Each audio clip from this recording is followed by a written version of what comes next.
चंद्रपूरमध्ये एकाही पक्षाला बहुमत नसल्यानं सत्ता स्थापनेत मोठं ट्विस्ट आलेलं पाहायला मिळतंय। चंद्रपूरमध्ये ठाकरेंची शिवसेना, वंचित आणि 2 अपक्ष नगरसेवकांकडून वेगळा गट स्थापन करण्यात आलाय।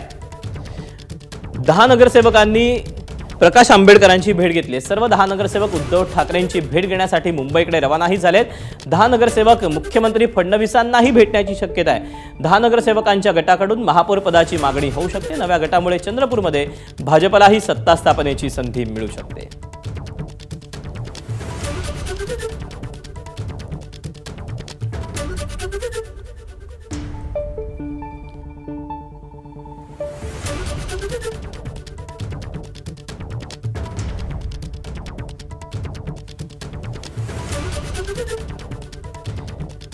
तेव्हा चंद्रपूरमध्ये आता वेगळीच काही समीकरणं कदाचित उदयाला येऊ शकतात। नव्या गट स्थापन करण्यात आलेला आहे।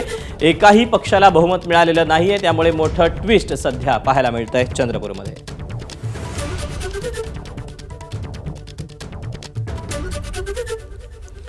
आपण याबद्दलचे अपडेट जाणून घेऊया। तर सारंग पांडे आपला प्रतिनिधी आपल्यासोबत आहे। सारंग, एकंदरीतच सध्या सत्ता समीकरणावरून अकोल्यामध्ये वेगवेगळी समीकरणं पाहायला मिळतात। काय नक्की घडतंय अकोल्यात? दीपक, आपण जर पाहिलं तर चंद्रपूर महानगरपालिकेच्या निवडणुकीच्या नंतरचं जे पूर्ण समीकरण आलंय त्यामध्ये अतिशय वेगवान घडामोडी घडताना दिसत आहे।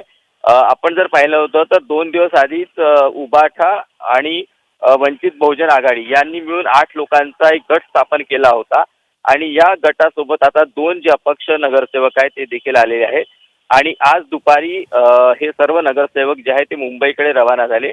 वाटेमध्ये या लोकांनी वंचितचे जे अध्यक्ष आहे प्रकाश आंबेडकर यांची भेट घेतली अकोल्यामध्ये आणि सूत्रांकडून जी माहिती मिळत आहे त्यामध्ये प्रकाश आंबेडकरांनी असं म्हटलेलं आहे की पक्षाच्या हिताने आणि कार्यकर्त्यांच्या हिताने जे काही होईल ते तुम्ही निर्णय घ्या आणि आता त्यानंतर हे लोक मुंबईला जाणार आहे आणि मुंबईमध्ये ते लोक उद्धव ठाकरे आणि मुख्यमंत्री देवेंद्र फडणवीस यांची भेट घेणार आहे आणि साहजिकच आपण जर पाहिलं तर राज्यामध्ये कुठेही उद्धव बाळासाहेब ठाकरे यांचा महापौर आलेला नाही आहे। 29 पैकी 29 ठिकाणी एकाही उद्धव बाळासाहेब ठाकरे यांचा महापौर आलेला नाही।